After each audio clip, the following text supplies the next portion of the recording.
The new one doesn't have a pad like that. Oh, It has a cord to the computer. Oh, And I just got that, because only came with like 5 cords. Yeah, I ordered a long cord so that made Barbara or me wherever we are. And you have to play with it. We're gonna Yeah. test it out. So the first time we use it, we'll have this one here also, okay. just in case. Why? We haven't had any technological issues at all since we've been using the owl. You know, Hey, it's been so much better than before when we were just doing Zoom on laptops. right? All right, I'll give you that. And the cost of the one is free. Oh, I don't know. And a third of the cost of it. Oh, wow. This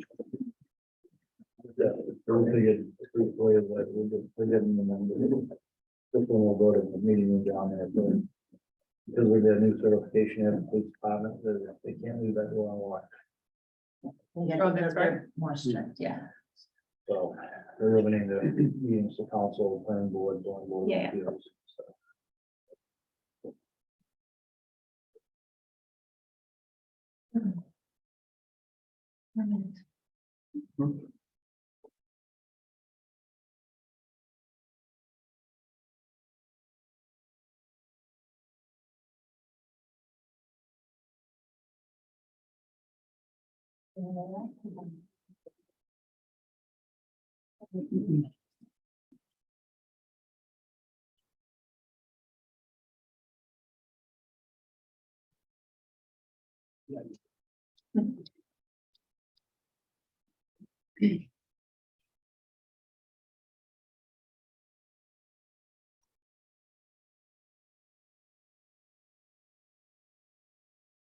All right, we're at 6:30. We can go ahead and rise to the pledge. Pledge allegiance to the flag of the United States of America, and to the republic for which it stands, one nation under God, indivisible, with liberty and justice for all. Good evening, everyone. I'm Mallory. I'm the town council chair. Jeff is our vice chair, but we're going to be doing kind of throughout our tenure doing this rotation, so he can have some experience running meetings. So Jeff's going to be running our meeting this evening. Great. So at 6:30, we'll start our open our public hearing for stormwater ordinance changes, chapter 96, 108, 121, and 140. Anybody present in the room that would like to speak on this change or this ordinance? Mr. Vice Chair, if I may, I'd like to ask the code enforcement officer to speak on just what exactly, just a generic overview, real quick, what changes are.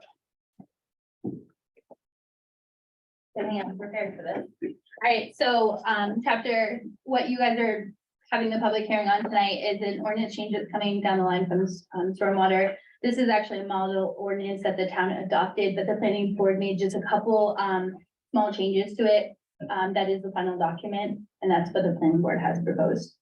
No one really showed up to our public hearing for it, and then vote was unanimous, so.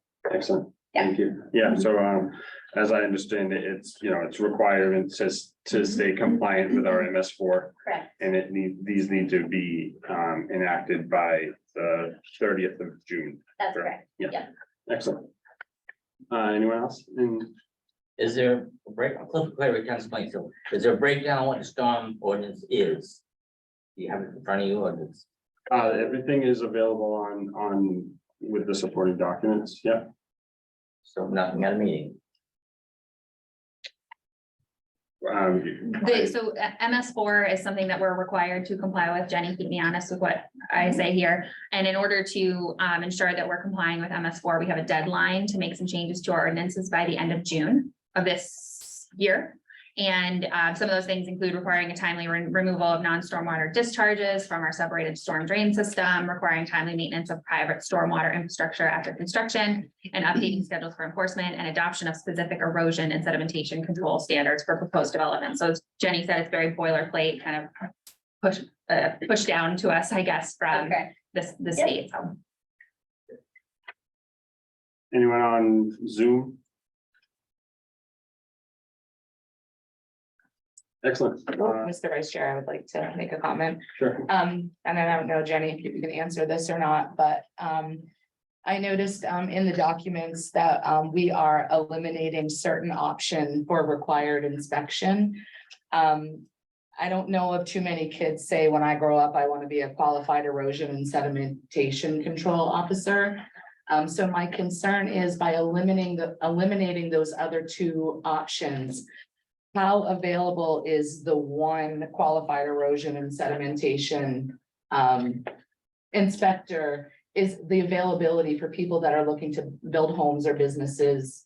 To me, it's like crap. Are we gonna make it a little bit more difficult for people, to move forward with certain things? Doesn't appear we are. Okay. Great. With that, I'll close the public hearing at 6:34. And moving on, we'll open our regular town council meeting for April 25th, 2023 at 6:34. We have 5 councilors present. Mr. Vice Chair, can I make a motion? I'd like to make a motion to move unfinished business item number 1, planning board appointments up in the agenda to address it right away. A second. Thank you. Motion second, Yeah. vote, Jeff, Yes. Yes. Mallory, Yes, Yes. yes, and I'm a yes. Motion passes 5-0. We'll move up. Unfinished business number 1. thank you. And then I'd like to go ahead and make a motion to table indefinitely Christine Premier's appointment to the planning board without comment or discussion. Second. Motion and second. Roll call, Jess, Yay. Yes. Mallory, Yes, John, Yes. and I'm a yes. Motion passes 5-0. thank you. And then I'd like to make another motion to set up an interview with Aaron Rouse, who I know you're here this evening, an executive session on May 9th at 6:00 PM. That'll be just prior to our next meeting. Second. Thank you. Motion and a second. Jess, Yay. Yes. Yes, Mallory, yes. John, Yes. and I'm a yes. Motion passes 5-0. Mr. Chairman, that second motion is for an interview, right? For that, correct? Yeah, yes. Okay. Okay, thank you for moving that up. So, What's that time again? sorry, 6:00 6:00 on. on May 9th. If you could just, at the police station here, we'll do that before, the next council meeting. Thank you. All right, you good, Barbara? All right, on to approval of meeting minutes for the public hearing on April 11th. I do have something to bring up. Okay. I'm sorry. You have an edit. Excuse me, Mr. Chair, just so that I understand what Mrs. Cook's motion to indefinitely postpone. Now, does that mean can never be considered as a regular voting member? No, it just means we're tabling her promotion to the planning board until further notice. Because indefinitely postpone means it's done, dead, never, ever. Until further notice, can we modify the motion to read until further notice? Second. Is that sufficient, Barbara? What we Yep. just. And that was the motion and to that motion. Who seconded it? Is it? I did. John, You did, okay. We'll vote on that. Do you understand Yes. the motion? Yeah, we're moving to update it to the language. No. Yes. Melissa, Yes. Mallory, Yes. Thank you for that clarification. John, Yes. and I'm a yes.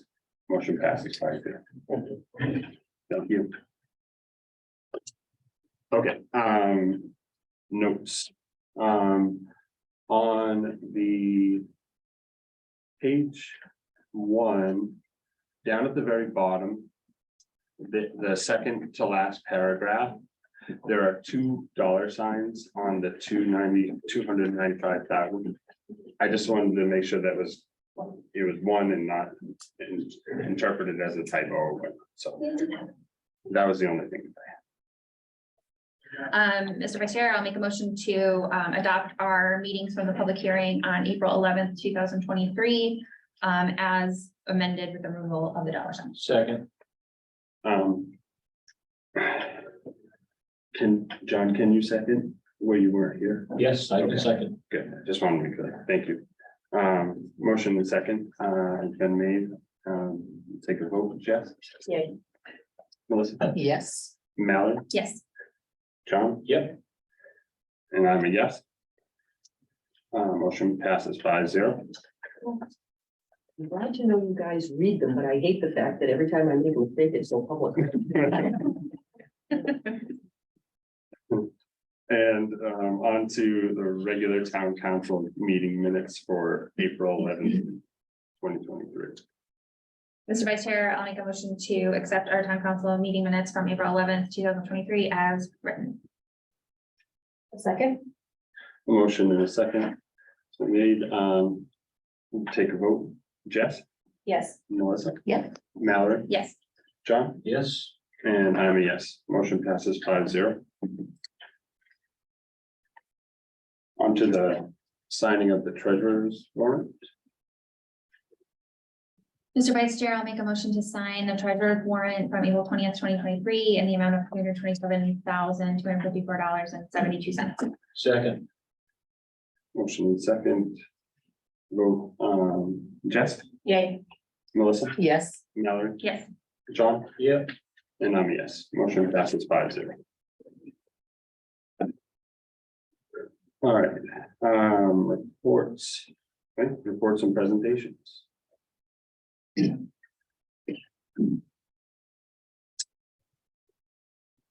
Um,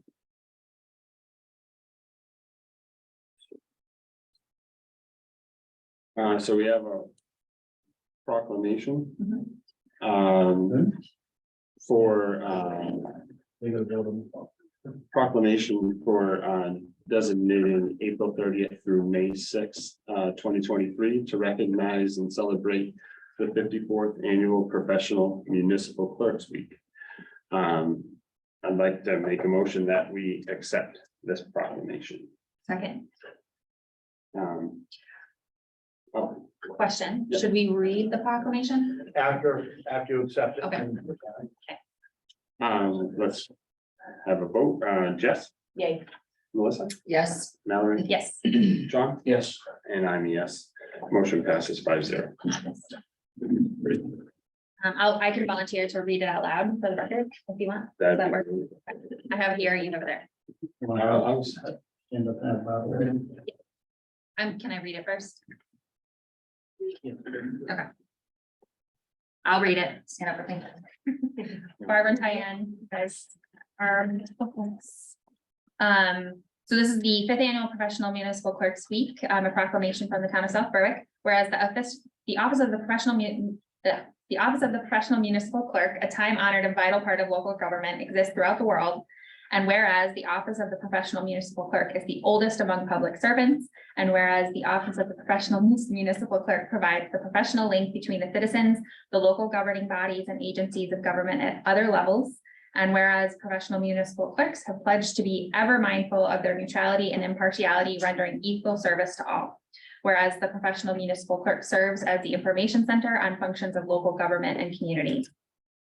Whereas professional municipal clerks continually strive to improve the administration of the affairs of the office of the professional municipal clerk through participation in education programs, seminars, workshops, and the annual meetings of their state, provincial, county, and international professional organizations. Whereas it is most appropriate that we recognize the accomplishments of the office of the professional municipal clerk. Now, therefore, we, South Berwick Town Council, do recognize the week of April 30th through May 6th as Professional Municipal Clerks Week, and further extend appreciation to our professional municipal clerks, Barbara Bennett and Tyann Vasapoli. Did I say that right?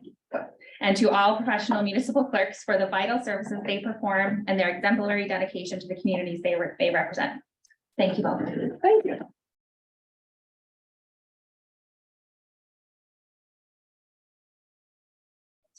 Thank you so much.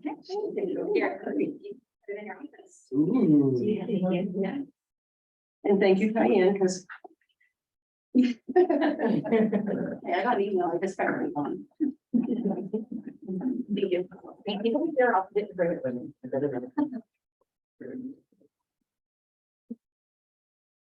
All right. Public comment.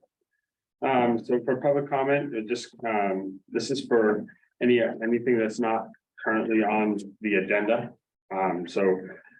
We're welcome to anybody here in the room or on Zoom. And, what was I gonna say? We're just, with the amount of people, we're just gonna, honor our 2-minute time limit, just to kind of hit your points. And, again, it's public comment and, am I missing anything else? Name and where you live. Right. And when you call on, if you could just list your name and where you live, be great. So we'll open up to public comment. And just real quick, you have to be acknowledged by the vice chair first before you can speak. Sure. Yeah, any public comment? Yeah. Yes. Randall Holton, South Shore, Maine, 325, Emery's Bridge Road. I'd like to ask you, anyone here that would like to speak, but they would yield their minutes to me because I will need more than probably 2 minutes to get through this. Raise your hand if you'd like to yield. Thank you.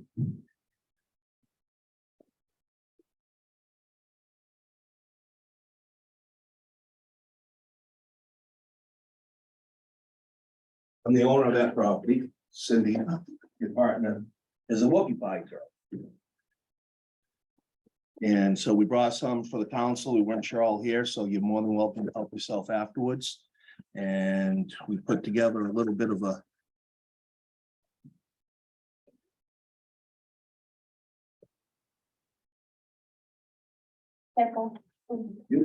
big feat.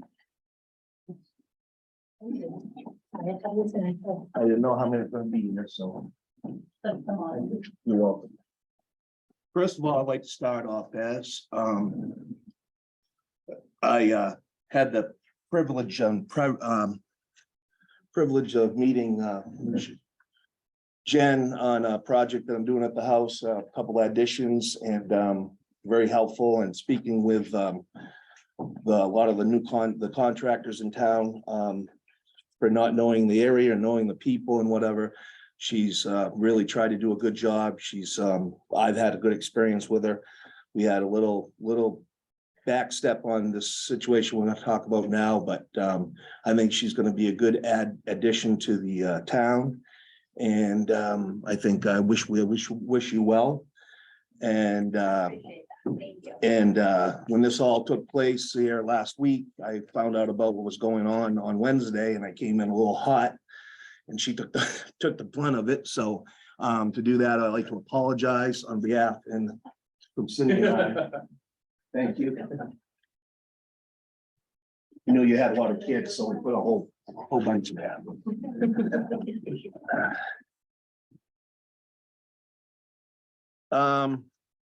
I'm really not sure why we're here, to be honest with you, but we're gonna play this out as it is.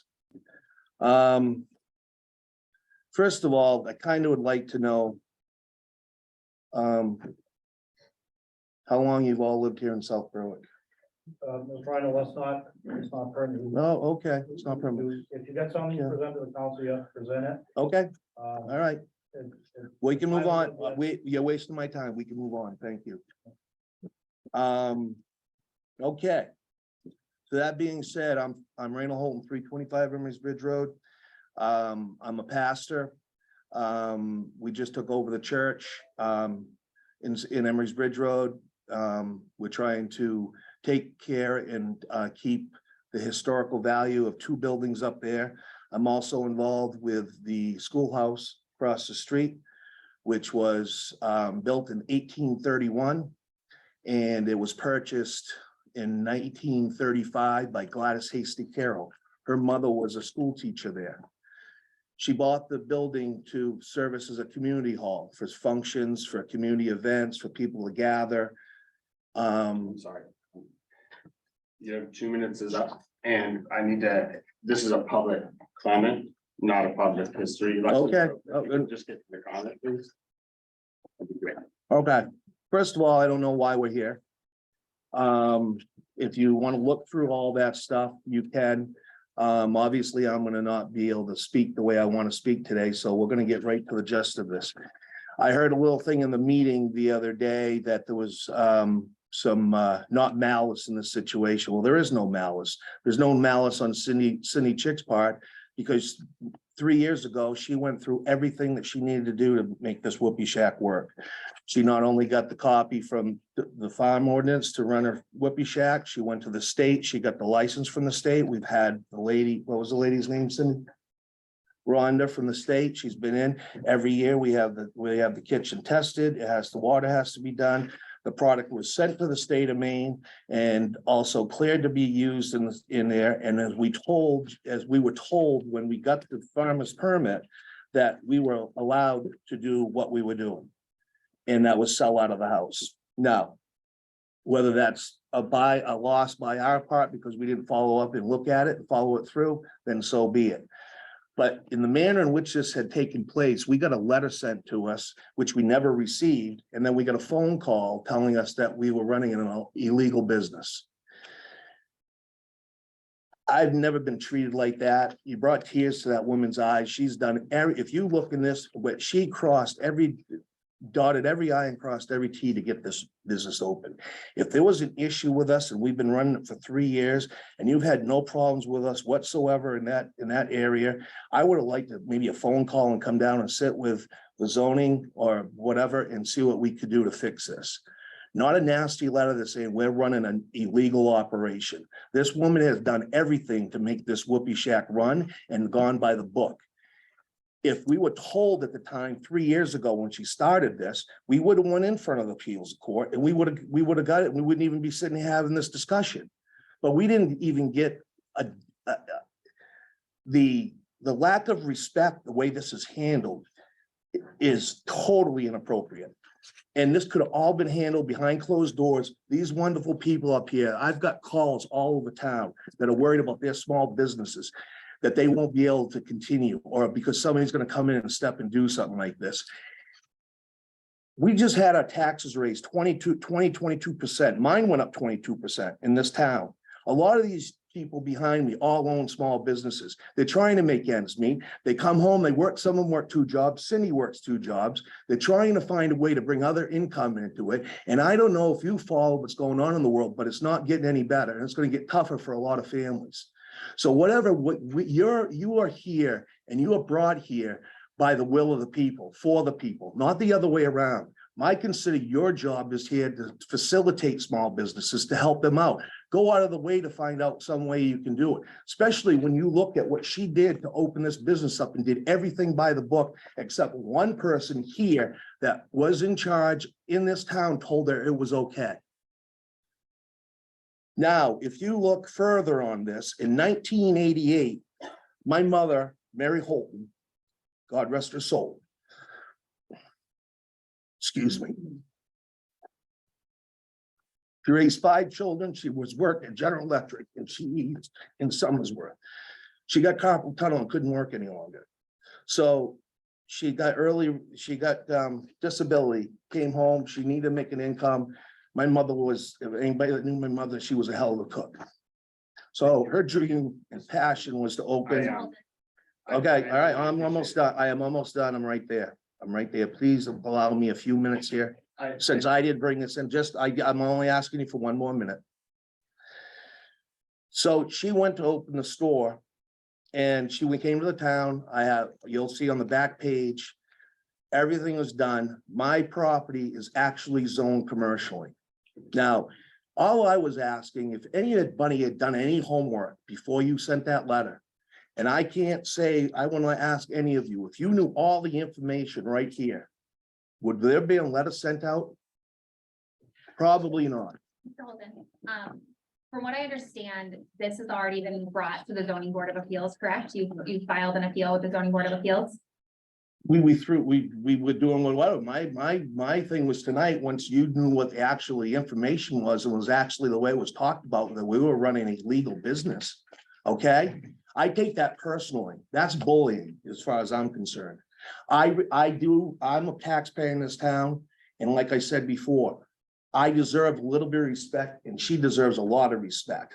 Absolutely.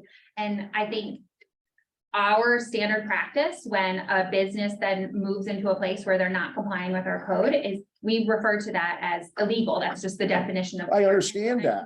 I didn't say it was illegal. I asked the way you handled it. That's if I don't know how other I can say that.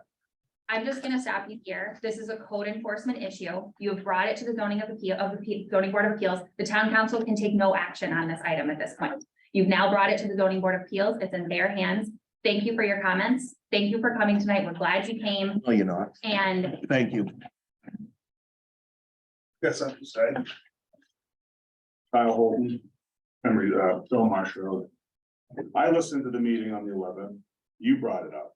You're a town councilor. And handed it off to the zoning board. Why, after 3 years, Council Cook, Council DeStella, Council James, all live within the area, 3 years. This was never brought up before. It is now, like all of a sudden, either there are 3 councils not doing their job or one going above and beyond. And you also said that you had to do it to cover some other thing that's going on in town. You had to crowd, I don't know the exact whatever. Your thing was ordinances need to mean something. They need to mean something all the time. Look what you brought in. This means something. That's our community. That's our neighborhood. She got the shack to feed gluten-free whoopie pies to the intolerant people in town, which is not whatever, but we support it. Her son helped her build the shack. He sided it. Someone here made the illegal sign. You should probably cut them right now. It's much too big, Nick. Smaller next time. My daughter raises the chickens that have the eggs that make the whoopie pies. The kids, all our kids play together. We spend holidays together. That's neighborhood, that's community. If there was an issue with it, instead of a letter, maybe go down as a representative of the town and knock on the door and say, maybe you missed something. No one should get a letter in the mailbox in our town saying, close your business or face repercussions. That's all we're saying. We don't want to have to take our time from our families come down here to fight fireworks or water sprinklers or other crap that we shouldn't have to. And we're not trying to make a big scene about it, but this is community. This is what the town's built after, and we're pissed off. And that's it. Anyone else? Anyone on Zoom?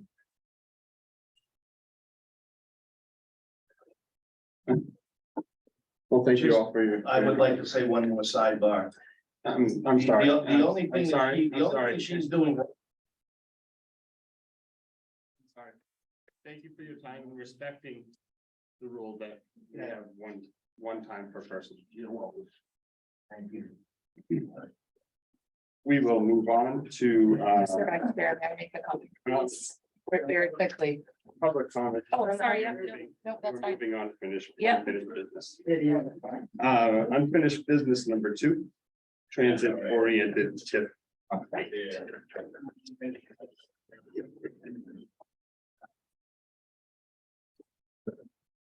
So. On the transit oriented TIF district, I just want to inform the council that. On April 18th, 2022 was approved in full. For the transit oriented omnibus municipal tax increment financing district. For the full development of the program, and it was accepted with all the applications.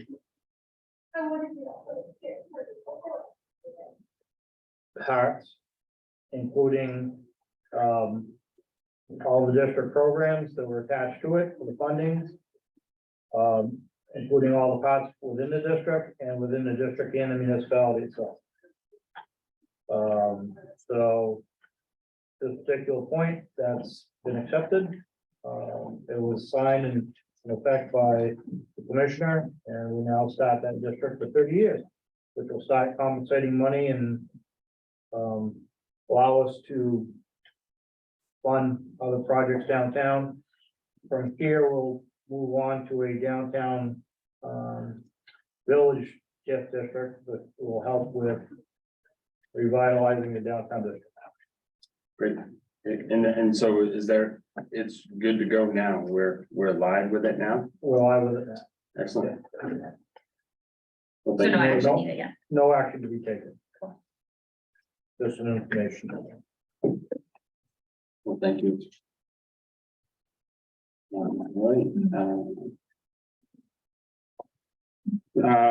Unfinished business number 3, Sebago Technical Traffic Study fees. So, Mr. Vice Chair and members, Madam Chair, members of the council. So in the process of doing the Sebago Technics report, as they were doing studies, they found certain other things that needed to be done, extra work. And eventually, this should have required work change orders, but they didn't do it. And because it would have delayed the report further, so instead, they went ahead and attached as the budget sheet. They went ahead and did the work and basically asked us to pay something afterwards. I asked them for a breakdown of the summary of fees, which they did. So it's an additional extra $15,980. We don't have a legal obligation to pay this because they went above and beyond. However, they did go above and beyond and complete the report and got the additional information as needed. And have asked for us to look at if we could somehow compensate some of it for them. Because they didn't ask, I understand that, but I also, can't have road projects either.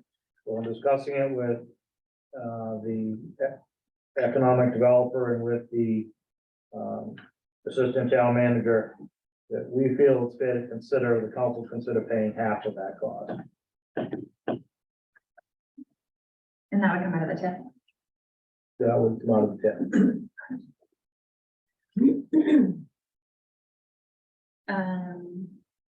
Do you need a motion from us? Yes. Okay. Mr. Vice Chair, I would like to make a comment on this before we make a motion. Yeah. While I appreciate Sebago Tech's efforts to present a thorough study, they should have been a little more mindful of the contracted cost.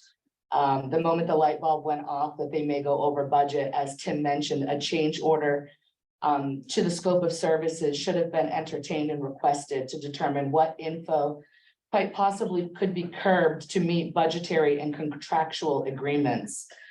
For example, maybe they might not have spent too much time on the roundabout when we all know that it's not going to work in our town. I am also concerned that we are starting to pull too much from the TIF fund to supplement salaries, overhead, and studies. And if we keep pulling from this fund for operations, we aren't going to be left with much for actual town improvements. So that's, I'm not in favor of paying any extra money towards this.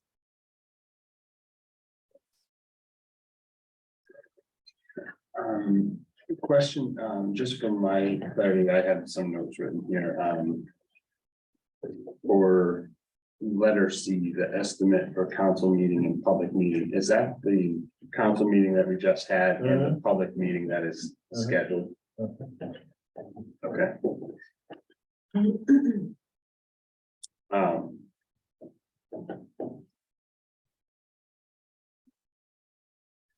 Okay, I don't know if anyone has any other comments or questions in regards to the items. Or maybe a motion. I can offer up a motion, motion to, motion to give the town staff permission to pay half of the additional costs, from Sebago Technics. I'm not gonna get the amount exact, right, but roughly $8,000, to come from the TIF fund. Second. Motion and a second, take a vote, Jess, Nay. Nay.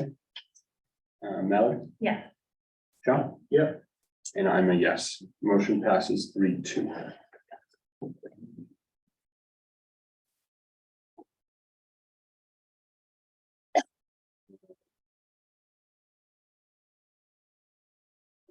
Next, transfer station, I'm sorry, unfinished business number 4. Transfer station rules and class update. So, Mr. Vice Chair, members of the council, we've been having an enormous amount of problems at the transfer station lately. So I happened to read the solid waste article again, in chapter 115. And in reading that chapter, it says that we are to have rules will be posted at the transfer station, which they are not. That you can make rules, they go into effect 15 days after you make rules. Within those rules, all except for the, no dump picking, no loitering.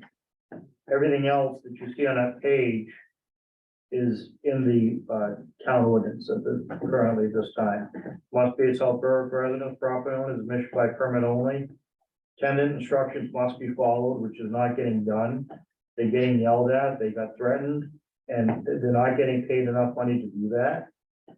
No commercial industrial waste is disposed of in a hopper, no hazardous waste should be delivered.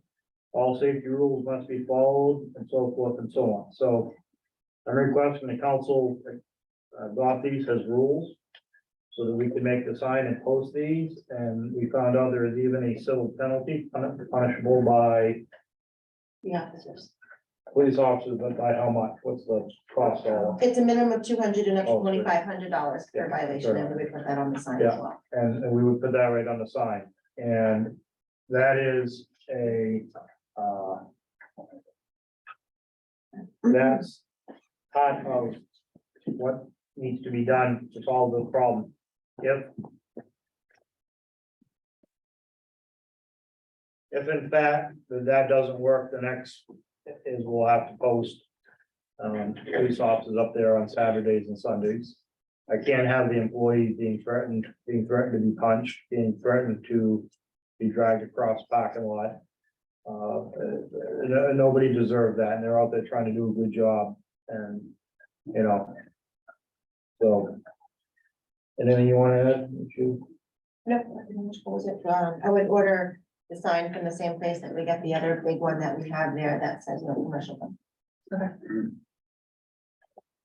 Jeff? I just have a quick comment. When the sign is made, if it's made designed in a really thoughtful manner so that it's eye-catching and impactful, that's my 2 cents. I also, I really hate to see town employees getting harassed. It like hurts my heart to see people in the community so riled up.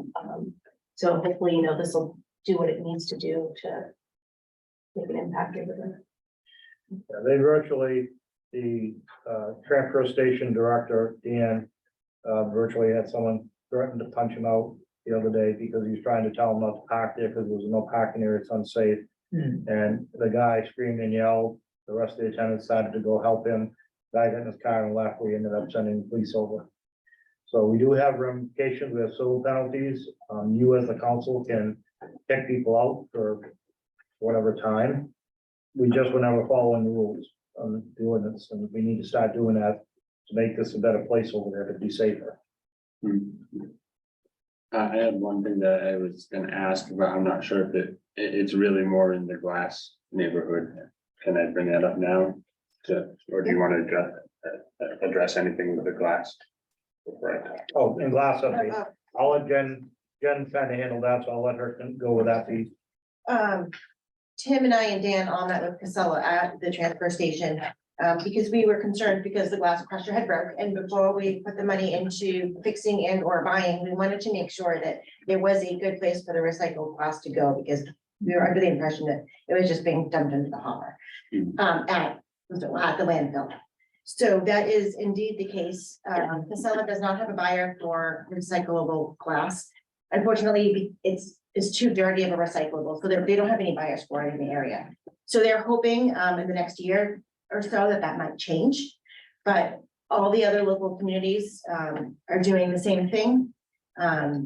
Jessie did some research as well, and shared with her findings was the same as what we had found from Casella. So we are opting to put the glass right directly in the hopper. People won't have to put it in a blue bag because they were separating it out before. They could just dump it in the hopper, so there's no additional cost to the residents. And we're hoping that there'll be a different resolution in the year. So. Yes, I thought it was worthwhile. There's no market for recycled glass in the Northeast. There's nobody that's able to process it. What happens is that certain locations like Massachusetts will reuse glass for fill in their roads, and that's comes down from the state. So if folks really wanted to make an impact in glass, you know, you have to put pressure on your state legislators to, you know, put together a bill to kind of mandate a certain percentage in road construction. Other than that, you know, try to reduce and reuse as much as possible. Melissa, I'm sorry, I thought you were. Do you- No, Okay. no, for once, I don't have a question, Jeff. I had a question, in regards to the, I think it's a great, you know, just to make that clear, it doesn't have to be in the blue bags. It has to be in a bag though, right? No, it just toss it as it go, okay. That was When it the gets question. in the, when it gets in there, crash it in. Okay, I just wasn't sure, I didn't want the guys at the transfer station having me throwing my jars in there and yelled at, so, okay. So this was not no actions is. I need a motion. to Yeah. move. For the I'll go ahead and make a motion to accept the transportation rules as written and have them displayed at the transfer station. Second, A motion in a second. Jeff, Yay. Melissa, yes. Mallory, Yes. John? Yeah. And I'm a yes. Motion passes 5-0.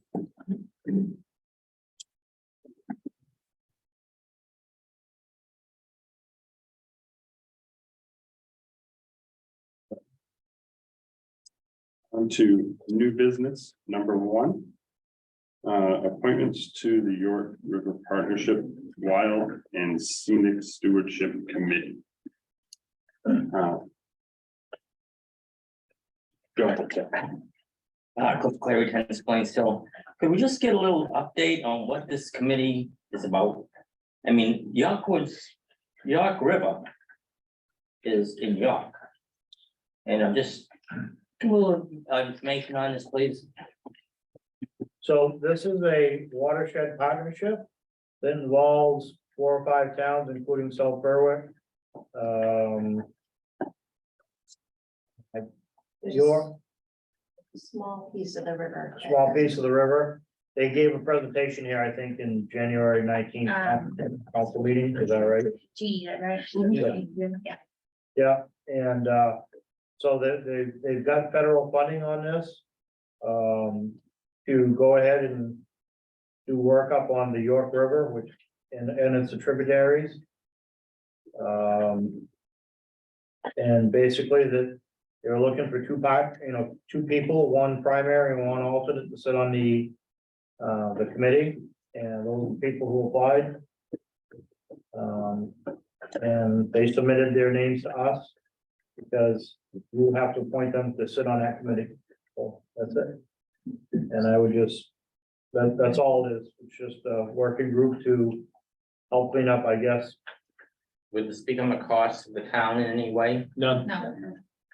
no, Jeannie volunteered because they needed somebody just to steer Understand. from South Berwick side, Got it. but yeah, it's free of charge. One additional question, then we should be making a motion to interview and appoint this position. Should this be an executive session? Yes, ma'am. I would do it. Okay. All right, I'll go ahead and make a motion to interview the applicants for the positions on the York River Stewardship Committee. We have Carl Hockinen and Philip Brecky who have applied. If we can plan to interview them on May 9th at 6:15. An executive session ahead of our meeting. Second, Second, Jeff, Yay. Melissa, Yes. Mallory. Yes. John, yes. and I'm a yes. Motion passes 5-0. And how does that, invitation get to them? By the clerk or? Yeah, we can call them, or she can call them, somebody will call them. Okay. They got their application, their resume, so we'll reach out to them. We'll do it. Thank you. We have the technology. Next is this, new business number 2, Spirit of America Award. Trying to get there.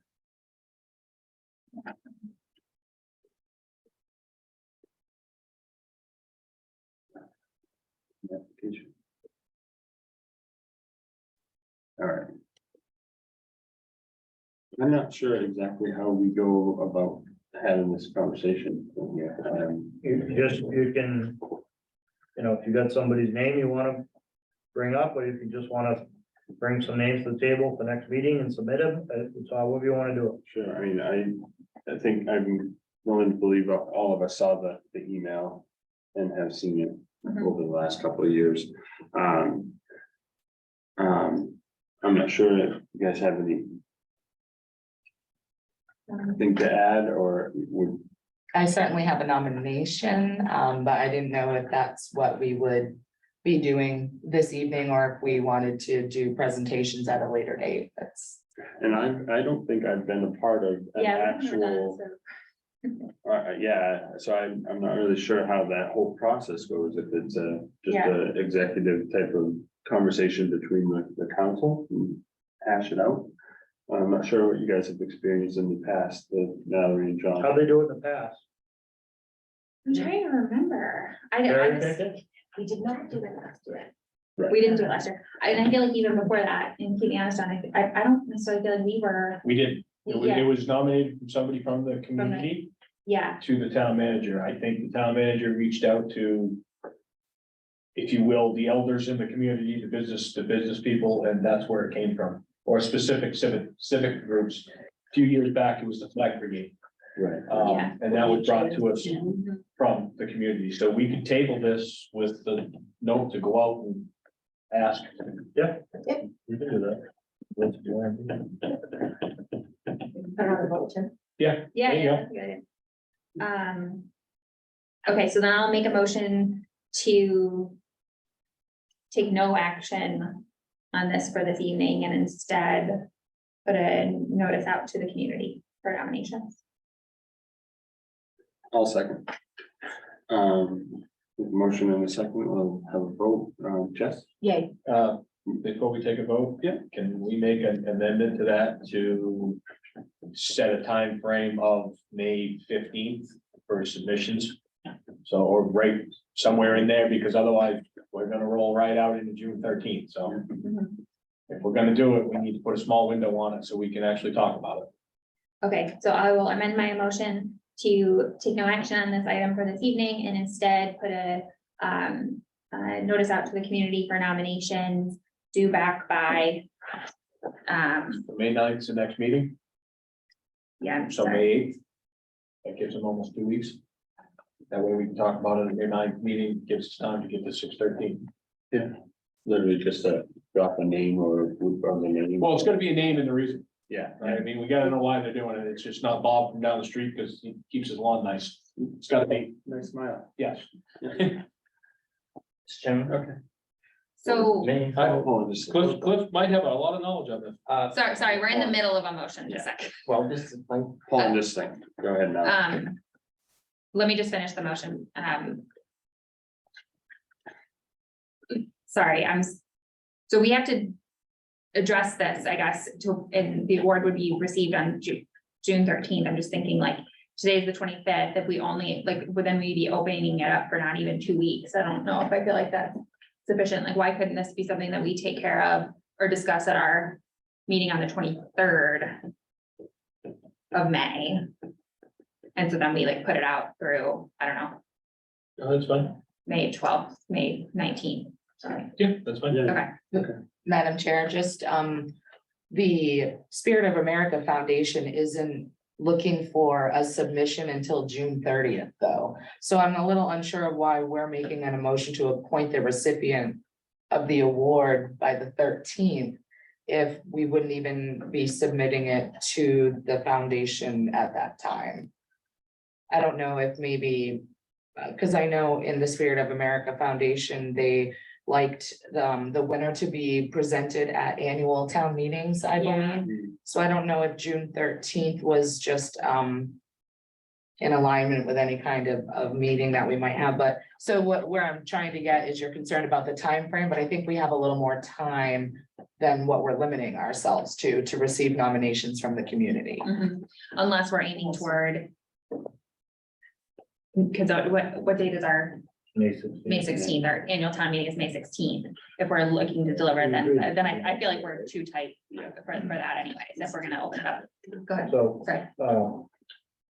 if we're doing it according to what Melissa's saying, which is right, then, and they want it done at the next annual town meeting, so we would submit, we'll get the name, we'll submit it, it'll go to them on the 30th, they'll get that person.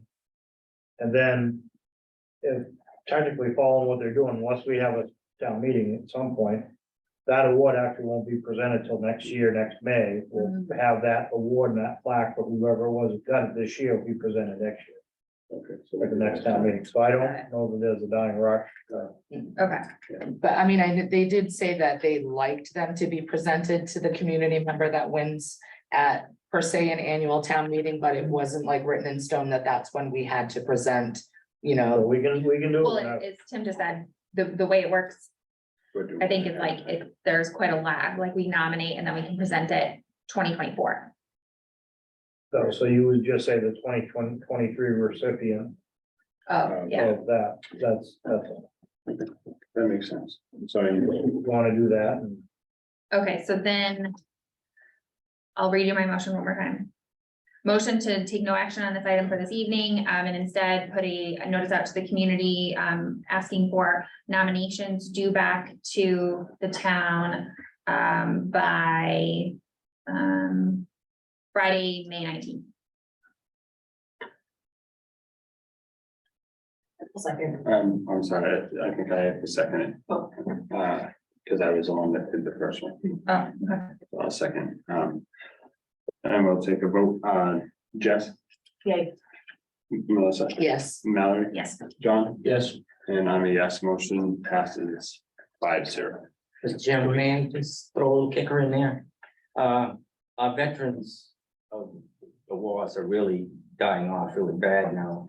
And I'm just wondering if this council might, or someone might want to contact the VFW and see if there's a member in the town here that's, I hate to say grown up here, because it doesn't get very few of them. I'm one of them.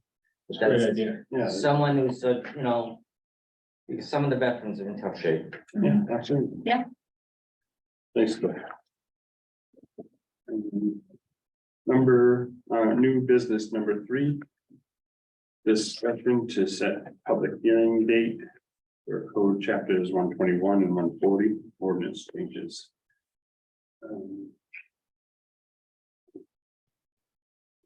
I don't think we have a thing in our, well, you got the ordinances last Yeah. meeting. Yeah. So just a vice chair, if I would, I just ask you to have Jenny just do a quick presentation of what overview of what it is.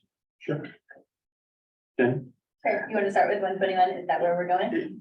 yeah, I think it was the. Yeah, sure. So, the planning board, we did some work on our ordinances, for this one specifically, all we're asking for a change, in the way the procedures and policies are held, before planning board.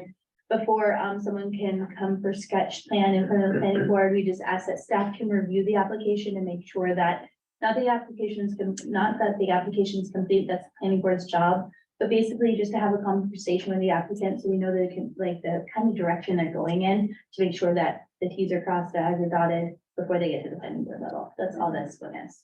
Okay, and currently that's not a requirement. Correct. So currently it's just put in my application and somehow it gets on their agenda and. So that's what the ordinance says, but actually 99% of the applicants have a pre-submittal meeting with us anyway. Yeah, Yep. great. And that's the same for the 140 change? Right? I thought it, 140 is different. 140 is different. okay, One's a step back. This is. oh, that's the This step is back. the sketch plan. I got you. Okay. Okay, So- and then, So the setback, for the 140, Are we we're talking talking about about- that. Is the setback in the industrial zone. So I'm gonna represent, code enforcement, planning, and, I'm gonna speak for Denise, who has her letter here. You guys probably received that. We do a lot of work with businesses and potential businesses that are trying to come into, South Berwick.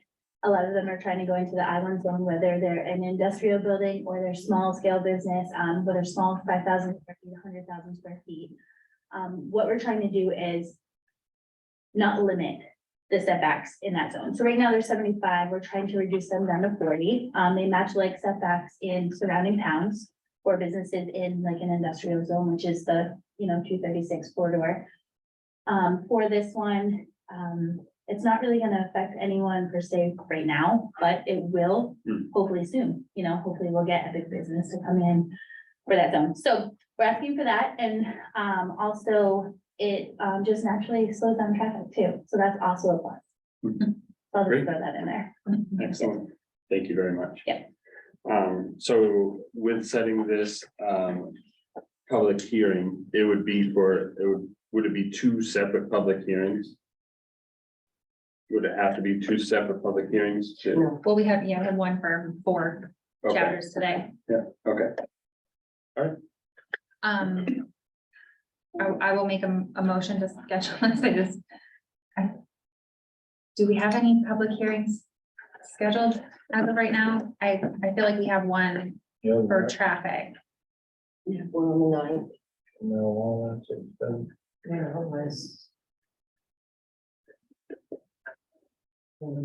Yeah. Medical marijuana caregiver, registered caregiver, performance standards and licensing. Is that on the ninth? That's the ninth. Okay, so I see here, your suggestion was May 23rd. Yes. Sorry, I can't read. I'll make a motion to schedule a public hearing for the changes to code chapters 121 and 140 on May 23rd, 6:30 PM, South Berwick Police Station. I'll second. I just wanted to make a note, we've received correspondence for one of the Yes. chapters, so that correspondence will be read into record on the 23rd. Yes, thank you. Okay, thank you. Excellent. Anyone else? With the motion in the second, I'll take a vote. Jess, Yay. Melissa, Yes. Mallory, Yes, John, Yes. and I'm a yes. Motion passes 5-0. Set that public hearing for that day and time. New business number 4, affinity lighting contract for library and community center.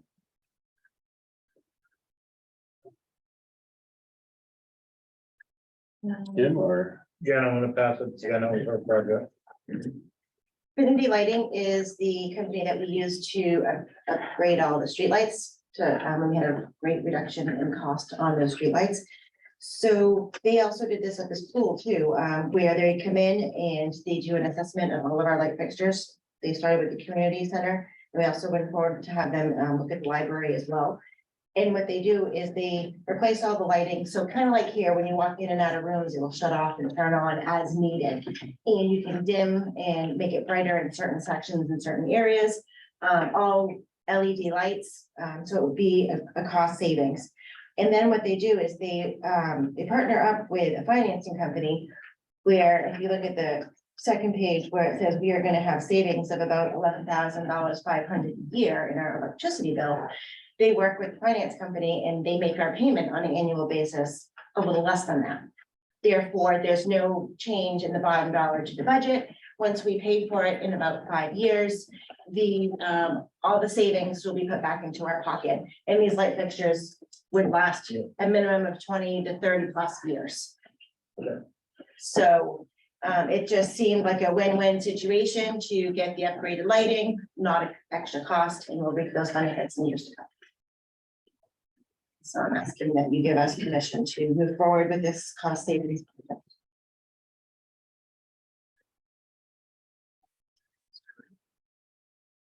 Anybody have any questions or? no, I like it. I like the graphs and all the information, so I appreciate that, being able to look at it and Mhm. seeing how they're doing what they're doing. So Absolutely, yes. thank you for that. Mr. Vice Chair, I have a comment. Yeah. Jennifer, I just want to be sure I'm reading this right. I completely understand the savings over time that we are going to accrue from this. But to install the lighting systems, it is a projected project cost of $84,946. Is that correct? Yes. Okay, so in moving forward, I've been made aware that there is a possibility that any kind of lighting is going away in the future and we will all be forced to use LED lighting.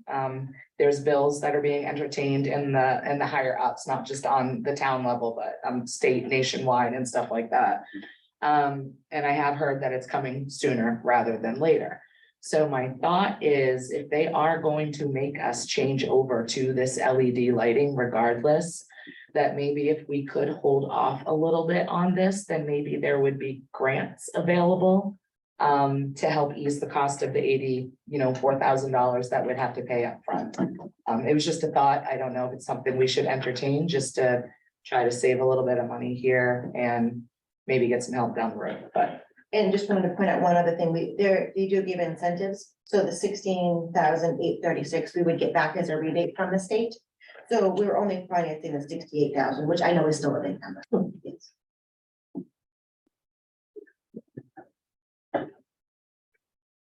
Can you say that again for me? Yep, So- the total project cost is $85,000. Yeah, okay. But through the state, we're getting an incentive award for upgrading to LED and being energy efficient. Of almost $17,000. Okay, So we would be financing the net of the two, which is a 68,000. okay. The payment would be, The payment would, savings would be the annual savings, right?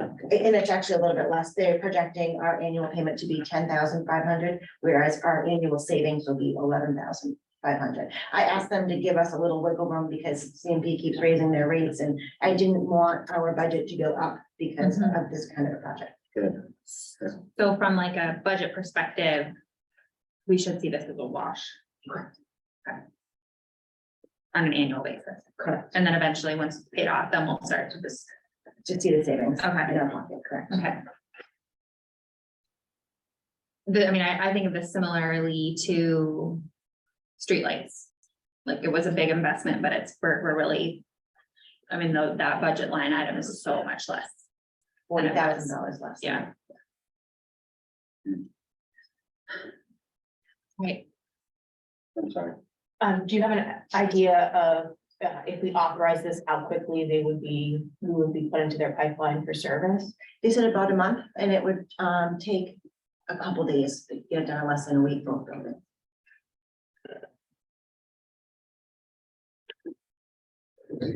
I'll go ahead and make a motion to allow the town manager to sign the contract with Affinity Lighting for the lighting project and municipal leasing consultants for the financing.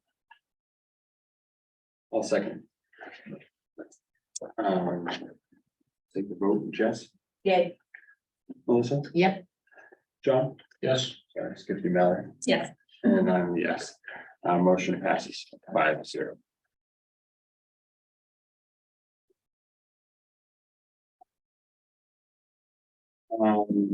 New business number 5, town hall oil tanks. Tim, You got the information. Oil tanks are bad. We went and talked, I went and talked to Mike. They came over and did a second look at the tanks, and when they looked the second time, tank number 1 is actually leaking right now. And it could rupture any day, and he recommends not filling it, but we have to fill it to keep the boilers running. He said if you fill it, he's recommending only fill the tank half full because he thinks pressure could rupture the bottom of the tank. The time is of the essence.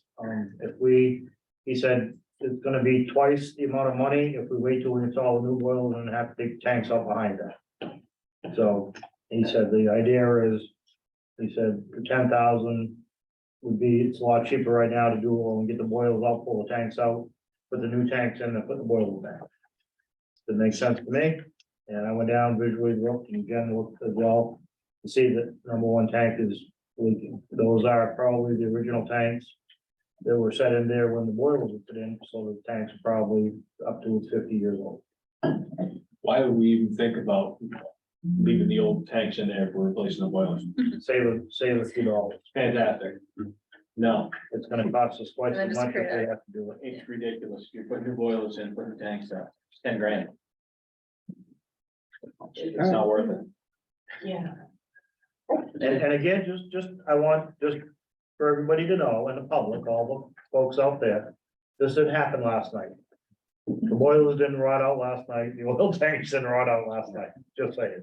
They didn't just start rotting out the day I started working there, so just, Poked a hole in it, but we'll move on. yeah, that's right. Vice Chair, I move to authorize the town manager to sign a contract to move forward replacing the oil tank for the boilers are replaced. Second, Motion in a second. Yes. Jess, Yay. Melissa, Yes. Mallory? Yes. John? Yes. And I'm a yes. Motion passes 5-0. All right, town managers report. Highway, they fixed two catch basins on Front Street, started the stormwater basin annual checks. Repaired and reseeded areas for winter plowing, and the staff went to Sanford for excavation and trench safety classes. Police department had 2 arrests, 5 accidents, 42 traffic stops. On the last phase of hiring the last slot for a full-time officer, and it's been sold the past few weeks. Fire departments had 15 calls in the last 2 weeks, brush fire season has begun. The online fire permit system has been very busy as people get permits. They completed an annual patrol burn at the golf course to help them. Code enforcement, 7 building permits, 2 internal plumbing permits, they've done 22 inspections. Planning, there's 2 projects in front of the planning board, 1 ordinance table being updated. Go ahead, Jen, do the library, go through The to. library now has state park passes that can be attained there. They will be receiving some new shelving, coming in shortly. The shelving now is really, really tall. So we is gonna order more shelving so they don't have to go as tall. People won't have to get up on little step stools. It'll be much safer for the public. They have a book sale in May. The first day of that is gonna be May 6th. In the month of March, 2,800 items were borrowed from the library. And in March, 2,442 people visited the library. I find that amazing every month. Me too. I do. In this age, I would have bet that we didn't have that many. That's Yeah. amazing. It impresses me every month. is that unique visitors? Or like, if I went 4 times, No, it's a door count. okay. So yes, if you go 4 times, you'd be counted 4 times. Yeah. In recreation, we have purchased and actually received the signage for the courts, Powder House, in the fields on Willow Drive. And actually, Nikki said that she's already looking to add more signage into all the different entrances. It just gives the rules that they need to follow. Most of the camp staff will be returning again this summer. There's only 1 camp counselor position available. Powder House will do their final closing process and complete that this weekend. The first week of summer camp is already full. The seniors on April 14th had a movie night, Father Stew. They did a lunch and learn, and they had a guest speaker that talked about trips, balances, and falls. And on May 18th, they are doing a Gloucester lobster bait cruise. Assessing, Tyann has been assisting with the permit pass this year. Bernadette is reviewing applications for current use and various exemptions. She's working on map changes for the new April 1st maps. She is trying to schedule visits instead of just showing up at people's homes. She finds that it's a little easier, that she actually gets to talk with more people. And you know, as these days, it's not as good as just walking to someone's driveway. So she's trying to plan this. She's also still working with code to update 2 policy changes. Town clerk, our new hire Brittany, is doing very well. And there has been lots of genealogy requests lately. Who'd have known? Interesting. Who'd have thought? Yeah, that's People, so that's interesting. what killed me saying it. I'm like, what? Really? Okay. At the transfer station, Atlantic was there fixing a safety mechanism on our baler yesterday, so you took care of that. The brush pile at the transfer station had to be closed for this weekend, which people weren't all happy about, but everyone knows how bad it was this winter, and everyone's got a lot of stuff to pickup. So yesterday they were there mulching and hauled everything away, so we're open for business again. We appreciate people's patience. The staff at the transfer station went around and cleaned up the winter messes. I mentioned that how we met with Casella, and gave you an update on that. We'll order the sign, and we have been talking about maybe some police presence on those busy weekend days at the transfer station. Denise is working on her market analysis. She has focus groups scheduled for early June. The comp plan focus groups are meeting this week. She's also working on 3 grants, one for the town clerk, one for the library, and one for recreation. She also spoke at the state capitol at a press conference in support of LD 1156 for the main trail lawn. This year, we have 137 people at the moment behind on their property tax bills.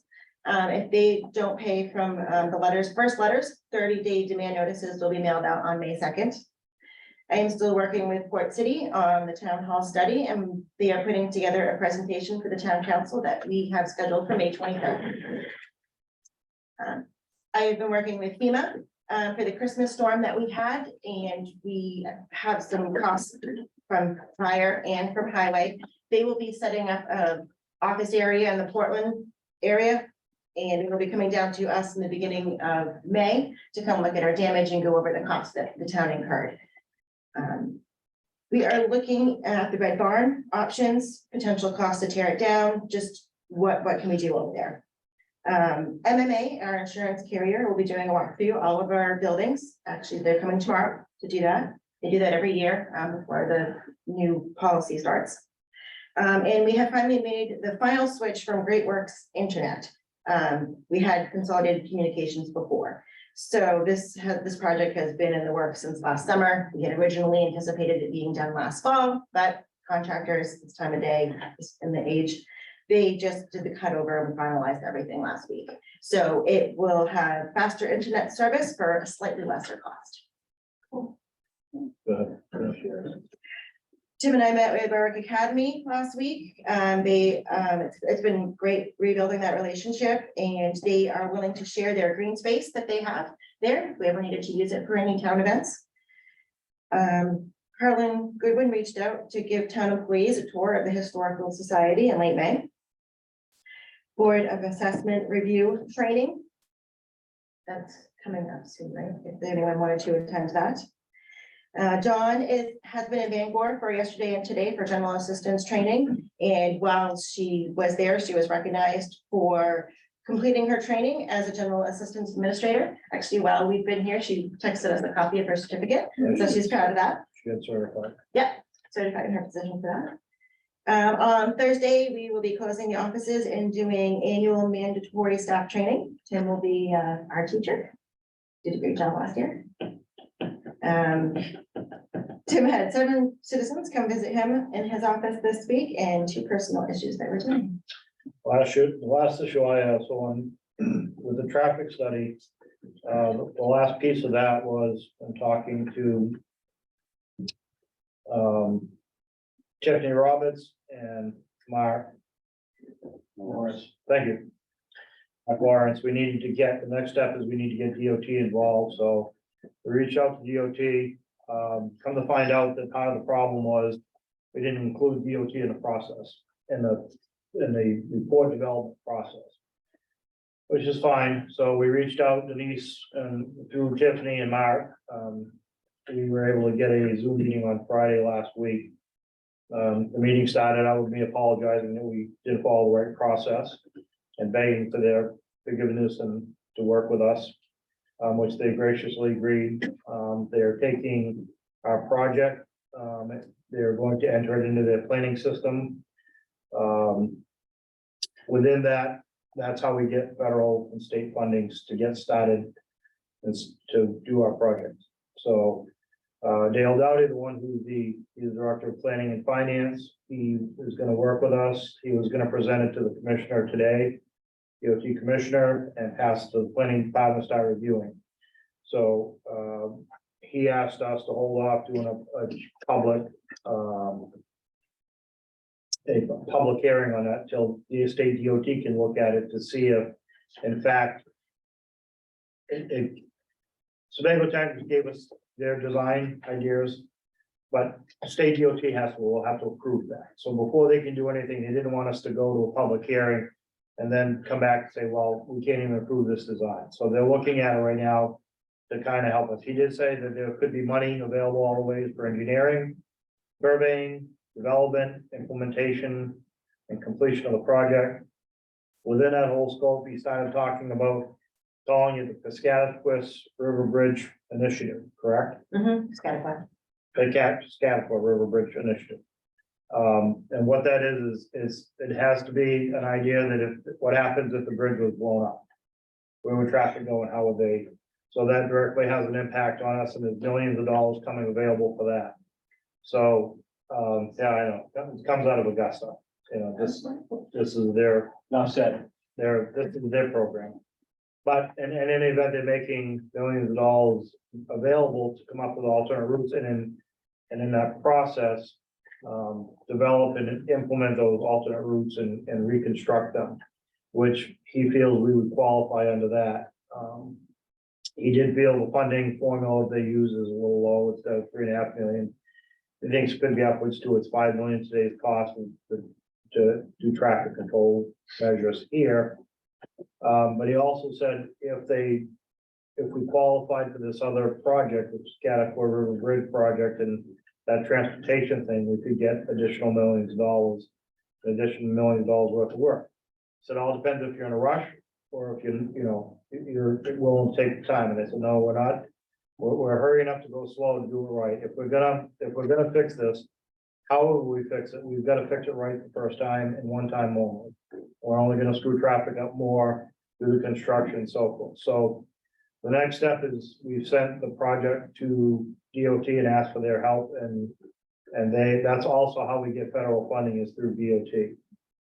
He did say there are 4 programs that he feels we qualify for. Which one would be best and how do we get them? And it might be multiple budgeting periods, years that we could get funding for. So maybe 2 million, 1 year, 2 million, 3 million, and so forth. So it was a very positive communication. We were on for them with about an hour and a half. Myself, Denise and Jen. We got really good positive feedback. We feel very, very good about it. So we're gonna start partnering with DOT next, and that's gonna start moving the project forward. They only had one question. And I'll pose that question to you. They said, in many years past, we've helped solve perfect design and phase studies and implement studies and in fact, give you traffic solutions and do all those things. And every time we do it, nothing happens. And I said, well, I have great faith that I believe the town's ready, to make this some kind of something to change this to fix this once and for all. So, that was their only question. They didn't want to put in a lot of time and effort and work if we're not going to do anything. And we're just going to put it on the shelf and look at it. So I said, I didn't believe that was the wishes of the council at this time. That's why we initiated the study. And they did include in there that a huge part of this is sidewalk and pedestrian safety as well as traffic closing. So, did I miss anything on that? Question, you said that DOT wants us to delay doing the public hearing because they want a chance to review everything from Sebago Technics. And I'm clearly confused on what public hearings we scheduled. I thought we already scheduled a public hearing for traffic, or am I making that up? Anyone? We Don't didn't do think it, so. I Okay. don't think so. I think we Forget had it. talked about doing that for tonight and scheduling it. but then new information. Okay. Yeah, and they hope that only have a couple weeks to be able to give us. Yeah, they're just talking like. Yeah, a couple weeks. Whenever we do schedule that public hearing, I feel like it almost needs to be similar like what we did in the fall, like a standalone. Like not with a council meeting. Yeah, I agree. And maybe at the town. hall. Yeah. That's it. That's all I have in my report. And I'll take any questions, or thoughts, or ideas, comments. Thank you. Great, we'll move on to Council member comments? Yes. There's a lot going on, and I am very appreciative to the administration for, providing us as much knowledge as possible, especially as we have multiple reports coming to us. Town hall, traffic, economic feasibility, we're busy doing the comprehensive plan, so a lot of great moving parts. So just, great work. I also wanted to give Marshwood Baseball a shout out. There is a golf scramble on Sunday at the golf course. Start with me. I just wanted to, two comments. I just wanted to let you know that, I received an email from a constituent. And I swear it's an email. I didn't write it myself, because it concerns Boyd's Corner Road, which I reside on. And it was, they were just very concerned, about the traffic that's out on our backcountry roads. And, I know that we are doing our due diligence to try to alleviate traffic problems in town. But we cannot forget that the backcountry roads are also turning into raceways and people passing. I mean, we even have it on camera of a guy running past a bus that was stopped in front of our house with its reds on. Like, it's just, I don't know, sometimes I feel like them backcountry drivers think they're out of sight, out of mind. So I would like to maybe try to mitigate this issue a little bit and just encourage our administration that the speed limit sign that we have, the new one that's transportable, that can be, if maybe every now and again, we can maybe move that also to the backcountry, instead of just focusing on downtown. And at the very least, I know we're short-staffed on the police department, but maybe a greater presence out there every once in a while would be What do appreciated. you call tech country so that I get it right? Geez. Emery's Bridge, Belmarsh, Boyd's Corner, Cooper Sands. Cooper Sands is 4-0. We don't need any more police officers on. 4-0. We don't need a sign. Cooper Sands is mint since the lines are there. Just leave us alone. We're good. We sell police on that. Fair enough. Please. So the only other comment I wanted to address is that as a new counselor, I am obviously still learning the ropes. And one thing I have become aware of is that what you say isn't necessarily what people hear. So in our last council meeting, I made a personal comment in the counselor comment section, encouraging and challenging our community to research the school budget and vote accordingly. And unfortunately, a lot of people took that as I was trying to persuade the community to vote no against the school budget. So what I wanted to clarify is that I would never persuade a person to vote one way or the other, especially when I haven't done my own due diligence. I have not reviewed the school budget myself. And it was just a kind of like a friendly reminder of the budget's being voted on soon, please. It's over 60% of our tax bill. It only pertains to 11% of our community, according to the US Census, so I apologize if anybody thinks that I was trying to say one way or the other of how to vote. I was just encouraging to vote. So just wanted to clarify that. Thank you. That's it. John? I was gonna be quiet, but I'm gonna follow up on Melissa with that one. Oh, no. I'm gonna go back to something I learned eons ago. You don't vote, you can't talk. So if you don't go out and vote, don't be complaining on the next day about your taxes, the school, or anything else. You need to get out and vote. Town meeting, we should have more than 40 people on a $9 million budget. And it should be more than 600 votes between two towns on a school budget. So if you're listening, go out and vote or don't complain. That's all I got. Mallory? I don't have anything. And I don't have anything either. Mr. Vice Chair, not Adam. No, you can't. We need to move into a session. I'll make a motion to go into executive session, subject to MRSA 4056A personnel and also 4056D contract. So. Originally second. You all vote on that? Yeah. Well, vote. Yay. Yes. Mallory? Yes. John? Yep. And I'm a yes. So we'll go into executive session.